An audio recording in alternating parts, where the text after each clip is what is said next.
Samantala, umabot na sa 179 ang nasawi mula sa kabuang 181 sakay ng bumagsak na Jeju Air Flight 7C2216 sa Muan International Airport.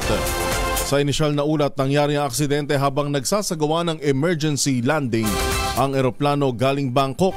Isa sa tinitingnan dahilan ng aksidente ay dahil sa pagbangga ng eroplano o yun hong tinatawag na bird strike na sinabayan pa ng masamang kalagayan ng panahon.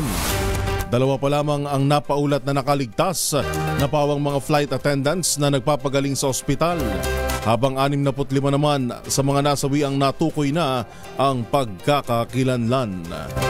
Inalubong ng bird strike yung eroplano at 181 ang lulanho ng eroplano at 179 ho dito yun pong nasawi.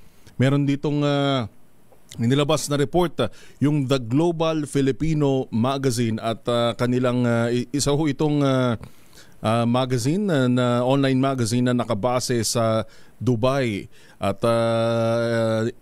kinumpile ho nila yun hong mga aviation mga trahedya sa aviation industry ngayong December 2024 na nag-dominate daw ho ngayong buwan. Una na nga dyan, ito hong katatapos lang na napakarami ho. Kita nyo naman sa video na nagkaroon ng problema sa landing gear. Kaya parang lumiyab yung ilalim ng eroplano. Boeing 737 ho yan. Nagpaabot na ng pakikiramay. Yun din hong kumpanyang Boeing. Gayon din yung Jeju Air na kaugnay ho ng trahedyang yan na ikinasawi ng 179 na individual. Grabe ho ito. Pero hindi lang ho yan, yung unang pagkakataon na nagkaroon ho ng insidente sa industriya ho ng aviation.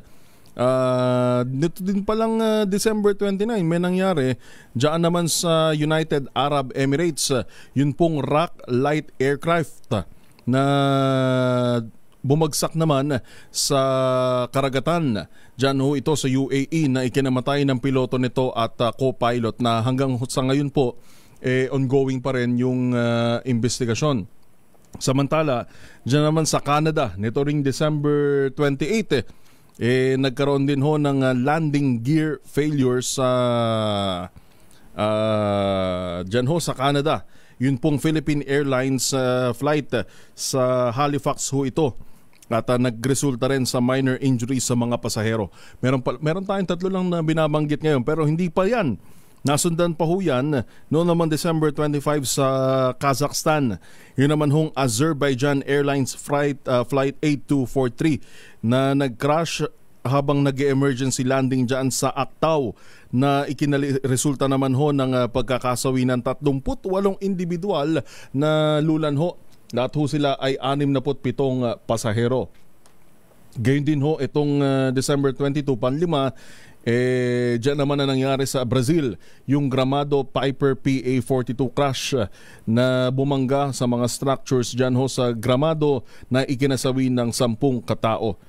Na lula na ho, kabuang 17 people on ground ho ito. Itong report na ito ay mula sa Global Filipino Magazine na nakabase ho sa Dubai na kung susumahin ho natin, napakarami ho na aviation incidents ang naitala ngayong December 2024. Nako, pagka aviation talaga, pagsasakyan talagang unlike sa ikaw ba tol, ilang beses ka nang mas gusto mo bang sumakay ng eroplano kaysa sa barko?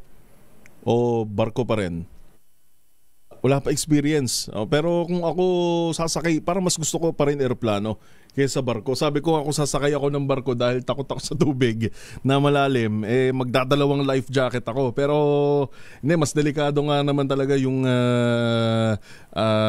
eroplano pag sasakay ka dahil walang katiyakan yung ano dyan . Pero just to say, laging paalala, wag tayong maniniwala dun sa mga nagsasabing yung mga nagkakaroon ng na mga pangitain kuno na may mangyayaring ganto, na may mangyayaring crash, hindi ho dyan nakasalalay ho ang ating buhay. Sabi parang pareha naman na yung risk pag nagbabarko ka o kaya na may aeroplano. Pero yun nga sinasabi ko kanina, wag natin ibase dyan yung ating